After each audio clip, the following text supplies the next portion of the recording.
আসসালামু আলাইকুম সুপ্রিয় শিক্ষার্থী বন্ধুরা, আশা করি ভালো আছো। আমাদের ধারাবাহিক ক্লাসে আমরা আজকে নিয়ে এসেছি ময়মনসিংহ বোর্ড 2024 সে আমাদের কম্পিটিটিভ সেন্টেন্স। আমরা এখনই প্র্যাকটিসে চলে যাই। প্রথমে আমরা এ নম্বর দেখতেছি ওয়াক ফাস্ট, দ্রুত হাঁটো। ওয়াক ফাস্ট, দ্রুত হাঁটো। লেস্ট, নইলে। লেস্ট অর্থ হচ্ছে নইলে। এই লেস্টের পরে যে গঠনটা আছে আমি কিন্তু প্রিভিয়াস ক্লাসগুলোতে আমি দেখিয়েছি যে কিভাবে গঠনটা আমাদেরকে ফলো করতে হবে। লেস্টের পরে আমাদের সাবজেক্ট বসাবো আমরা, তারপরে আমরা বসাবো শুড বসাবো, তারপরে ভার্বের প্রেজেন্ট ফর্ম, তারপরে আমরা অবজেক্ট বসাবো।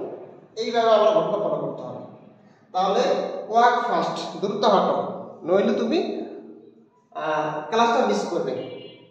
দ্রুত হাঁটো নইলে তুমি ক্লাসটা মিস করবে। তাহলে আমরা দেখবো যে you should miss the class. Miss the class, দ্রুত হাঁটো নইলে তুমি ক্লাসটা মিস করবে। এই গঠনটাকে আমরা ফলো করবো। Subject, should, verb present form plus object. আমরা এইভাবে গঠনটা ফলো করবো আমরা। এরপর আমরা দেখতেছি আই স দ্য বেবি, আমি ভালো বেবিটিকে দেখেছিলাম। এরপর আমরা এই বাক্যটা এখানে কমপ্লিট করব। এখন এখানে সাবজেক্ট আছে, ভার্ব আছে, অবজেক্ট আছে।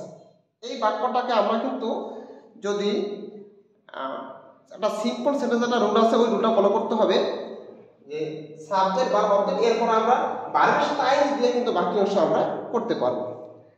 তাহলে আমরা এই বাক্যটা কিভাবে করব? I saw the baby crying in the room. আমি বালকটিকে দেখেছিলাম রুমের মধ্যে কাঁদতেছিল।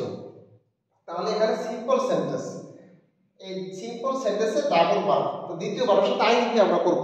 এখানে একটা ভার্ব আছে, এই বাক্যটা সিম্পল সেন্টেন্স হওয়ার কারণে আমরা এখানে দ্বিতীয় ভার্বের সাথে আইএনজি দিয়ে বাকি অংশ দিয়ে আমরা বাক্যটি কমপ্লিট করব। এরপর আমাদের রয়েছে 10 years have passed since। আমরা জানি since এর আগের অংশটি প্রেজেন্ট টেন্স থাকলে পরের অংশটি আমরা পাস্ট ইনডিফিনিট টেন্সে করব। তাহলে 10 বছর অতিক্রম হয়ে গেছে। আমরা মেট লাস্ট, আমরা শেষবার যে সাক্ষাৎ করেছিলাম সেই সময় থেকে 10 বছর অতিক্রম হয়ে গেছে।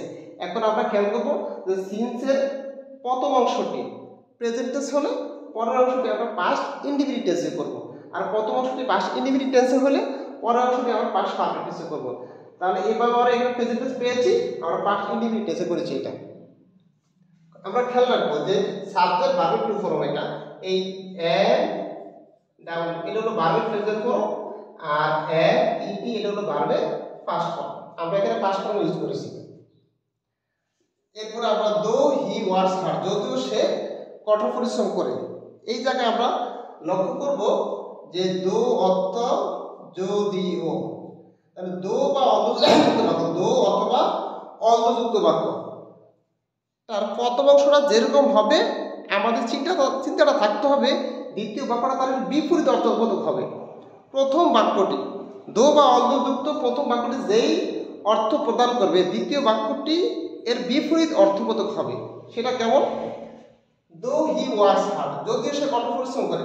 নরমালি যদি কেউ কঠোর পরিশ্রম করে তাহলে সে সফল হওয়ার কথা, কিন্তু এই জায়গায় কেমন হবে? দো হি ওয়ার্কস হার্ড, যদিও সে কঠোর পরিশ্রম করে তারপর সে পরীক্ষা পাস করতে পারে না। তাহলে he does not pass in the exam, সে কঠোর পরিশ্রম করে লেখাপড়া করে কিন্তু পরীক্ষা সে পাস করতে পারে না। অথবা আমরা ক্যানট দিতে পারি, হি ক্যানট পাস। তাহলে though he works hard he does not pass in the exam, সে পরীক্ষা পাস করে না। তাহলে আমরা দিব যে দো বা অল্পযুক্ত বাক্যটির একটু বিপরীত অর্থবোধক বাক্যটা আমরা চিন্তা করতে হবে। এরপরে আমরা দেখতেছি যে if I were a bird, যদি আমি একটি পাখি হতাম। ইফ যুক্ত এটা ফার্স্ট ইনডিফিনিট টেন্স। ইফ যুক্ত বাক্যটি যদি পাস্ট ইনডিফিনিট টেন্সের হয় তাহলে অপর বাক্যটি আমরা কিভাবে গঠন করব?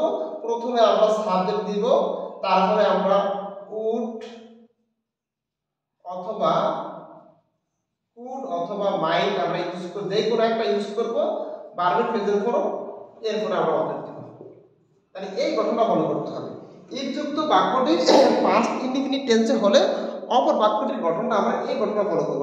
এই তিনটা যে কোনো একটা আমরা ইউজ করবো সেখানে। যদি আমি একটি পাখি হতাম তাহলে আমি আকাশে উড়তে পারতাম, তাহলে আমি আকাশে উঠতে পারতাম আই সাবজেক্ট, এরপরে আমি এখান থেকে কুড ইউজ করলাম, আই কুড ফ্লাই, উঠতে পারতাম কোথায়, ইন দা স্কাই, আকাশে উঠতে পারতাম। তাহলে এইভাবে আমরা রুলগুলো ফলো করে আমরা এই প্রত্যেকটা বাক্যের অর্থ অনুযায়ী রুল ফলো করে আমরা করার চেষ্টা করব, তাহলে আমাদের কোনো ভুল হওয়ার সম্ভাবনা থাকবে না। তো এই সবার সামনের পরীক্ষাগুলো ভালো হোক, সবাই নিয়মিত প্র্যাকটিস করো, এই প্রত্যাশা রেখে আজকে এখানে বিদায় নিচ্ছি। আল্লাহ হাফেজ।